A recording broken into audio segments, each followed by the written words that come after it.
ढोला मारू की कहानी उत्तर प्रदेश की लोक कथाएं और लोकगीतों के अनुसार नरवर से जुड़ी हुई है। बताया जाता है कि नरवर के राजा नल के पुत्र सहल कुमार का विवाह बचपन में महज 3 साल की उम्र में पुंजल क्षेत्र बीकानेर के पवार राजा पिंगल की पुत्री से हो गया था। पुरानी लोक कथाओं में बताया जाता है कि बाल विवाह होने पर लड़की की विदाई लड़के और लड़की के जवान हो जाने पर की जाती थी, जिसे गौना कहा जाता है। जब तक लड़की लड़का दोनों जवान नहीं होते तब तक लड़की पिता के घर रहती है और गौना हो जाने के बाद लड़की पति के घर चली जाती है। इन्हीं रस्म रिवाजों के चलते राजा नल के पुत्र सहल कुमार का बाल विवाह होने के कारण गौना नहीं हुआ और राजा पिंगल की पुत्री गौना होने तक पिता के घर पर पड़ी होने लगी। लेकिन जैसे जैसे सहल कुमार बड़े हुए धीरे धीरे बाल विवाह और पहली रानी को भूल गए। इसी दौरान साल कुमार ने दूसरी शादी कर ली और नरवर में सुखमय जीवन व्यतीत करने लगे। दूसरी तरफ राजा पिंगल की पुत्री वयस्क और अत्यंत खूबसूरत दिखने लगी। राजा पिंगल ने नरवर में कई संदेशवाहक गौने की सूचना पहुंचाने के लिए भेजे, लेकिन सहल कुमार की दूसरी शादी रानी बड़ी चतुराई से सहल कुमार तक संदेशा पहुंचने से मरवा देती थी, क्योंकि उसे डर था सहल कुमार अपनी दूसरी रानी की सुंदरता पर मोहित होकर उसे छोड़कर कहीं पहली रानी के पास में चला ना जाए। इसी तरह काफ़ी समय बीत गया और पिंगल की बेटी और भी जवान और खूबसूरत होती गई। पिंगल की पुत्री को इंतज़ार और विश्वास था कि सहल कुमार उसे गौना करने ज़रूर आएगा, लेकिन काफ़ी समय बीत जाने के बाद राजकुमारी सहल कुमार के वियोग में तड़पने लगी। पुत्री की यह हालत देखकर राजा पिंगल की सहल कुमार तक संदेशा पहुंचाने की कई प्रयत्न किए, लेकिन हर बार रानी संदेशवाहकों को मरवा डालती। राजा पिंगल को कुछ गलत होने का आभास हो गया। तब उन्होंने एक चतुर ढोली को नरवर भेजने का फैसला किया, जो जाकर सहल कुमार तक बड़ी चतुराई से संदेश पहुंचा सके।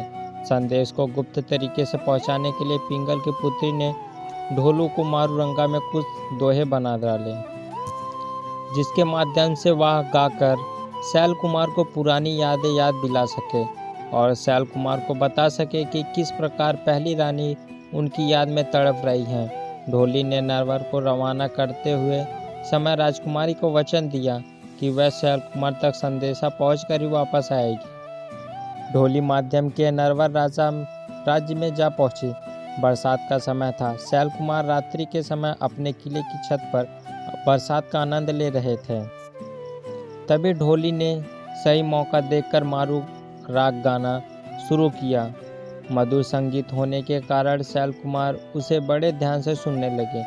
इसी गायन में ढोली के राजकुमारी का जिक्र किया और ढोली ने गाते हुए बताया कि जैसे पिंगल पुत्री उनके वियोग में तड़प रही है। जब यह दोहे सहल कुमार ने सुने तो उन्होंने सुबह होते हुए उस ढोली को बुलवाया।